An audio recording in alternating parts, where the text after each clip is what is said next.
नमस्कार, मैं हूं अंजलि ओझा और आप देख रहे हैं प्रभात खबर। मिडिल ईस्ट में एक बार फिर हालात बेहद तनावपूर्ण हो गए हैं। अमेरिका ने ईरान पर फिर से बड़े पैमाने पर एयर स्ट्राइक की है।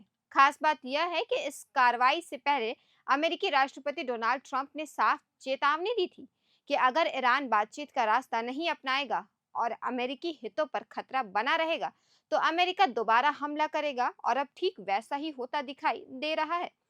तो आखिर अमेरिका ने इस बार किन ठिकानों को निशाना बनाया है, ईरान की प्रतिक्रिया क्या है और इसका दुनिया पर क्या असर पड़ सकता है? आइए जानते हैं पूरी रिपोर्ट। अमेरिका ने गुरुवार सुबह ईरान में कई सैन्य ठिकानों पर एयर स्ट्राइक की। यह कार्रवाई उस घटना के बाद हुई जब जॉर्डन में मौजूद अमेरिकी सैन्य ठिकाने पर मिसाइल हमला करने की कोशिश की गई। अमेरिकी सेंट्रल कमांड यानी सेंटकॉम के मुताबिक ईरान के कई अहम सैन्य ठिकानों को निशाना बनाया गया। इनमें आईआरजीसी यानी इस्लामिक रिवॉल्यूशनरी गार्ड कॉर्प्स के कमांड सेंटर, मिसाइल और ड्रोन बेस, तटीय रक्षा ठिकाने और समुद्री सैन्य अड्डे शामिल हैं। अमेरिका का कहना है कि यह कार्रवाई अपने सैनिकों, व्यापारिक जहाजों और खाड़ी क्षेत्र में मौजूद सहयोगी देशों की सुरक्षा के लिए की गई है। इस कार्रवाई से पहले अमेरिकी राष्ट्रपति डोनाल्ड ट्रंप ने ईरान को खुली चेतावनी दी थी। ट्रंप ने कहा था कि ईरान ने 5 मिसाइलें दागी, लेकिन अमेरिकी डिफेंस सिस्टम ने सभी मिसाइलों को हवा में ही नष्ट कर दिया। इसके बावजूद ईरान ने हमला करने की कोशिश की। अगर ईरान बातचीत का रास्ता नहीं अपनाएगा तो अमेरिका बहुत जोरदार जवाब देगा। अब ताजा एयर स्ट्राइक को उसी चेतावनी के बाद उठाया गया बड़ा सैन्य कदम माना जा रहा है। हालांकि ट्रंप ने यह भी कहा है कि भविष्य में अगर हालात सामान्य होते हैं तो बातचीत और समझौते की संभावना पूरी तरह खत्म नहीं हुई है। इस बीच तनाव सिर्फ ईरान तक सीमित नहीं रहा। अमेरिका और सऊदी अरब ने इराक में ईरान समर्थित पॉपुलर मोबिलाइजेशन फोर्स यानी पीएमएफ के ठिकानों पर भी संयुक्त हवाई हमले किए।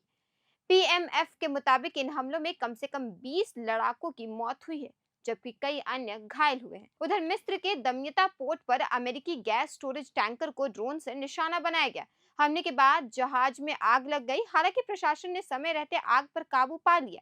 मिडिल ईस्ट में बढ़ते तनाव का असर अब पूरी दुनिया की अर्थव्यवस्था पर भी दिखने लगा है। ब्रेंट क्रूड ऑयल की कीमत करीब $90 प्रति बैरल तक पहुंच गई है। बाजार एक्सपर्ट्स का मानना है कि अगर अमेरिका और ईरान के बीच सैन्य टकराव और बढ़ता है तो कच्चे तेलों की कीमत $100 प्रति बैरल तक जा सकती है। इसका सीधा असर पेट्रोल, डीजल की कीमतों और वैश्विक महंगाई पर पड़ सकता है। इसी बीच ईरान ने भी कड़ा रुख अपनाया है। ईरानी नौसेना ने दावा किया है कि हॉर्मुज जल्द मरुमध्य और उसके आसपास के समुद्री क्षेत्र पर उसका पूरा नियंत्रण है। ईरान का कहना है कि उसकी अनुमति के बिना कोई भी जहाज हॉर्मुज स्ट्रेट से नहीं गुजर सकेगा।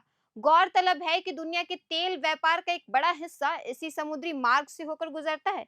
ऐसे में अगर यहाँ आवाजाही प्रभावित होती है तो इसका असर पूरी दुनिया की ऊर्जा आपूर्ति पर पड़ सकता है।